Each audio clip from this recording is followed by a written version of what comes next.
And we had a lot of people from California in the audience, so I felt a little bit bad. But actually, they loved it. I had this one lady, she took a picture of the one data point I had from California. I said, there's so many data points we could use showing what a disaster California is. But the one I had was how they're spending billions of dollars to supposedly combat homelessness, but they've stopped actually auditing or tracking how they spend the money. Yeah. They've openly said that. They have no idea where the money's spent. So she actually took a picture and she tagged Newsom and she posted it.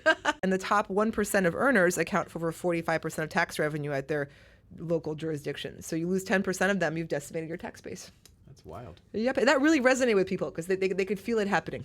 And we had a lot of people from California in the audience, so I felt a little bit bad. But actually, they loved it. I had this one lady, she took a picture of the one data point I had from California. I said, there's so many data points we could use showing what a disaster California is. But the one I had was how they're spending billions of dollars to supposedly combat homelessness, but they've stopped actually auditing or tracking how they spend the money. Yeah. They've openly said that. They have no idea where the money's spent. So she actually took a picture and she tagged Newsom and she posted it in the flow.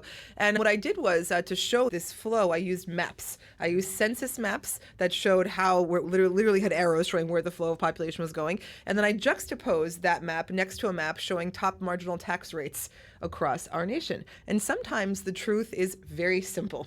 You look at those two maps side by side, and it could not be more clear that the outflow starts at high tax states that tended to be blue states, that tended to be high lockdown states. And I preface that by saying that I have no political affiliation. Yeah. I'm a registered independent. If anything, I'm more libertarian than anything, but I don't like to have my truth be beholden to any other entity. And I said that it would actually bifurcate the market even more because we have the segment of our market that's benefiting from the wealth and talent migration, which tends to be new product, and then the old segments, which are the ones that are feeling the brunt of this rule change because they had those people on fixed income, blah, blah, blah, and they have this problem with their reserves. Yeah. And that actually is exactly what's happening. So that segment of the market is suffering. But to me, that means recognizing what the trends are, what the main forces driving the shifts of financial polarities within our nation are. What's causing these shifts? And I led with an Einstein quote.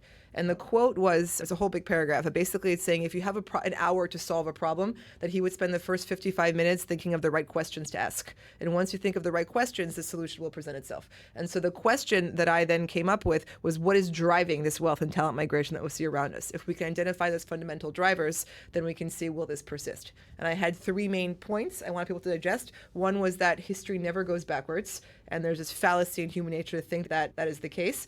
The other thing is that momentum cycles are real. They build upon themselves. And again, one of my favorite themes of politicians not being aligned with long-term prosperity and feeding negative ones.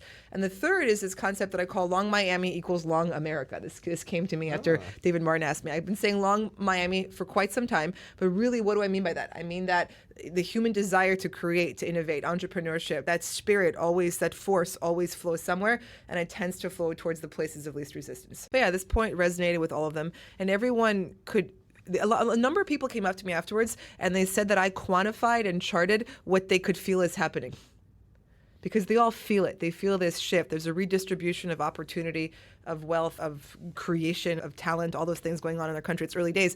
And then Ryan this week posted some great new census data that corroborates the ongoing evolution of all of this. Yes, I'm going to pull it up here on my computer because now we have this capability.